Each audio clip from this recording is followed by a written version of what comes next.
Hey guys, हम लोग continue कर रहे हैं एंशिएंट हिस्ट्री सीरीज को। आज पार्ट 3 में हम बात करेंगे archaeology and the early Indian past. इसमें हम देखेंगे कि कैसे एक मिट्टी का बर्तन या एक पत्थर का टूल पूरी एक सिविलाइजेशन की कहानी सुना सकता है। सबसे पहले आर्कियोलॉजी की बात कर लेते हैं। आर्कियोलॉजी सिर्फ डिगिंग नहीं है, it's about understanding human behaviour. Archaeological culture ये वो आर्टिफैक्ट्स हैं जैसे कि पोर्ट्स, टूल्स, ज्वेलरी जो किसी स्पेसिफिक टाइम और जगह पर मिलते हैं। अब देखते हैं कि साइट्स क्या है, जो टर्म्स आर्कियोलॉजी में काफी यूज होता है। पुराने जमाने में जहाँ लोग रहते थे वहाँ कचरा जमा होता गया, घर बनते और गिरते गए, जिससे माउंट्स यानी टीले बन गए। इन्हीं माउंट्स के नीचे छुपी होती है हिस्ट्री। अब देख लेते हैं एक्सप्लोरेशन क्या है, कि हमें कैसे वो साइट्स मिलते हैं या हमें कैसे पता चलेगा कि कहाँ डिगिंग करना है। इसके 3 रास्ते हैं। पहला एक्सीडेंट, कभी खेती करते वक्त या रोड बनाते वक्त कुछ मिल जाते हैं और उसी को बेसिस मानकर हम डिगिंग स्टार्ट करते हैं। Second is scientific methods. आजकल हम लैंडसेट्स, सैटेलाइट्स और एरियल फोटोग्राफी यूज करते हैं जमीन के नीचे देखने के लिए।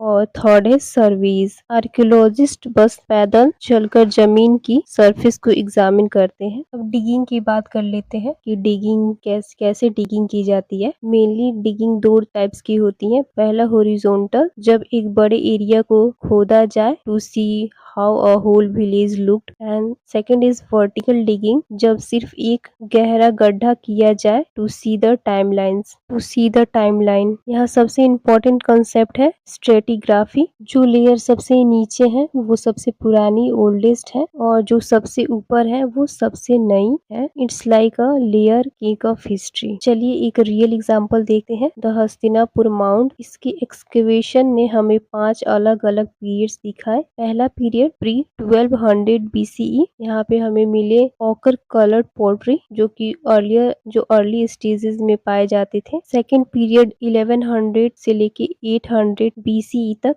यहाँ हमें मिलते हैं painted grey ware, iron object, glass beads and house made of mud. Period third में अर्लियर 6th या 3rd सेंचुरी BCE का टाइम पीरियड है इसका। इसमें हमें मिलेंगे northern black polished ware, punch marked coin and kiln burnt bricks. और यहाँ हमें पता चलता है कि सिविलाइजेशन कैसे फैंसी हो रहा था। पीरियड 4 में, जो कि स्टार्ट होता है 2nd सेंचुरी BCE से 3rd सेंचुरी BCE तक, यहाँ हमें कुषाण पीरियड्स की रिमेन्स मिलेंगे। Red ware pottery, coins of Vasudeva and terracotta figurines. Period 5th में, जो कि है 11 से लेके 15th सेंचुरी CE तक, ये टाइम था मिडविल पीरियड का। और यहाँ पे हमें मिलेंगे glazed portray and coins of Balban. Notice कीजिए हर पीरियड के बीच में साइड्स डेजर्ट हो गई थी, कभी फ्लड की वजह से तो कभी आग की वजह से। ये हमें बताते हैं कि हिस्ट्री हमेशा कंटिन्यूअस नहीं होती।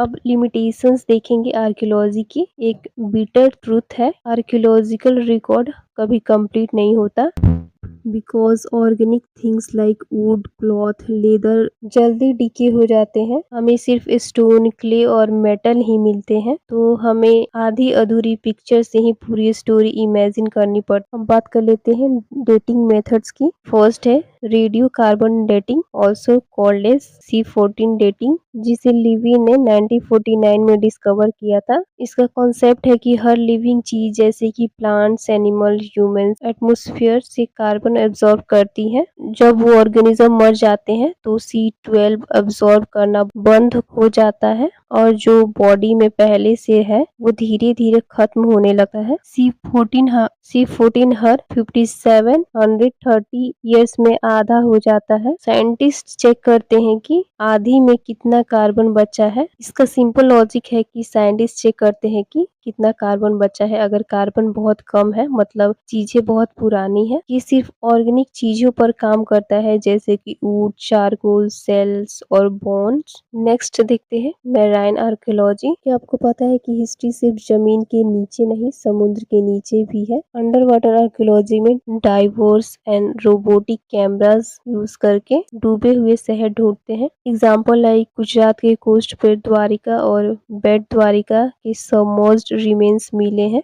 जो 1500 BCE पुराने हो सकते हैं। यहाँ साइड स्कैन, सोनार और मेटल डिटेक्टर का कमाल होता है। Next is paleontology and pathology.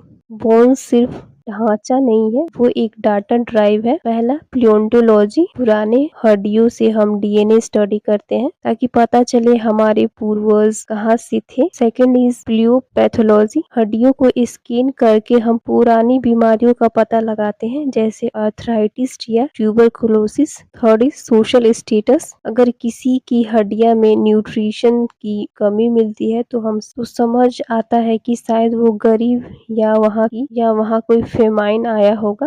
Archaeologist अब इतने एडवांस हैं कि वो आपके टीथ से बता सकते हैं कि आप क्या खाते थे through various techniques like SEM analysis, scanning, electron microscopic से टूथ इनामेल चेक किया जाता है ताकि फूड हैबिट्स का पता चले। एंड सेकंड इज प्लियोबोटेनिकल, मिट्टी में मिले पुराने पोलेन और सीड्स से पता चलता है कि हजारों साल पहले वहाँ कौन से पेड़ पौधे या कैसा इन्वायरमेंट था। अब इसके भी कुछ लिमिटेशंस है। साइंटिफिक डेटिंग्स परफेक्ट नहीं होती, कभी कभी सैंपल्स कॉन्टामिनेट हो जाते हैं या एटमॉस्फेयर में कार्बन का लेवल बदल जाता है। इसीलिए आर्कियोलॉजिस्ट हमेशा एक प्लस माइनस एरर मार्जिन करके चलते हैं। साइंस गाइड जरूर करती है पर फाइनल इंटरप्रिटेशन हमेशा आर्कियोलॉजिस्ट के दिमाग पे डिपेंड करता है। अब बात कर लेते हैं cognitive archaeology and ethno archaeology, जो हमें बताती है कि पुराने जमाने के लोग सोचते कैसे थे। जिसकी दुनिया दो बड़े ग्रुप में बटी हुई है। First is processual archaeology, also known as new archaeology. इनका मानना है कि आर्कियोलॉजी एक साइंस है, ये लॉजिक, पैटर्न्स और इन्वायरमेंट पे फोकस करते हैं। Second is post processual school, इन्होंने कहा रुको, हर चीज साइंस नहीं होती, ये फोकस करते हैं इंडिविजुअल ह्यूमन बिहेवियर, बिलीव्स और सिंबल्स पे। इनका मानना है कि हिस्ट्री देखने का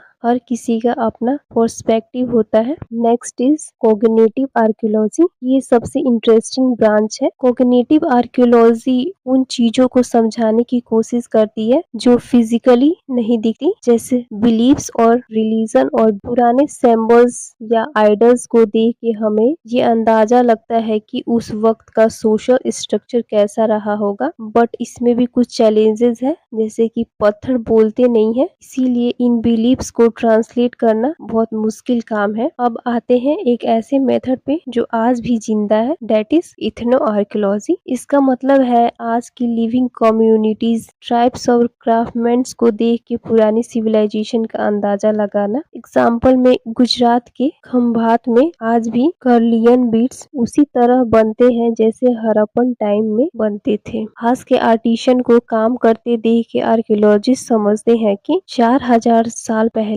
उन्होंने ये बीड्स कैसे बनाई होंगी। अब एक केस स्टडी देख लेते हैं। अर्चना चौकसी की एक केस स्टडी है कच्छ गुजरात के दो विलेज पे, गुंडियाली और लोदई। यहाँ से हमें 3 बड़ी बातें सीखने को मिलती है। First is form follows function, मटकी का शेप उसके ऊपर डिपेंड करता है, मटकी का शेप उसके यूज करने पर डिपेंड करता है। स्टोरिंग ग्रेन्स के लिए वाइड माउथ और पानी लाने के लिए स्मॉल माउथ ताकि पानी छलके नहीं। सेकंड इज सोशल क्लास, गुंडियाली में फार्मर्स और सर्विस क्लास रहती हैं तो उनके पोर्ट्स अलग है। लोदई में चरवाहे रहते हैं तो उनकी जरूरत अलग है। Third is resistant to change, ये पोर्टर्स अपने डिजाइन जल्दी नहीं बदलते अनलेस की कोई बड़ा सोशियो इकोनॉमिक चेंज ना आए। यही कंटिन्यूटी आर्कियोलॉजिस्ट को हिस्ट्री कनेक्ट करने में हेल्प करती है। इथनो आर्कियोलॉजी बड़ा फायदा है, ये उन लोगों की कहानियां बताती है जिनके बारे में किताबों में नहीं लिखा होता, जैसे कि वीमेंस लिविंग ट्रेडिशन को देख के हमें समझ आता है कि एंशियंट फूड प्रिपरेशन या क्राफ्ट मेकिंग में औरतों का इतना बड़ा रोल रहा होगा जो अक्सर हिस्ट्री में साइलेंट रह जाता है। लास्टली हम बात कर लेते हैं साल्वेज आर्कियोलॉजी के बारे में, जिसका एम है to identifying endangered sites and saving them from destruction. आज के लिए इतना ही, नेक्स्ट वीडियो में हम देखेंगे एपिग्राफी के बारे में।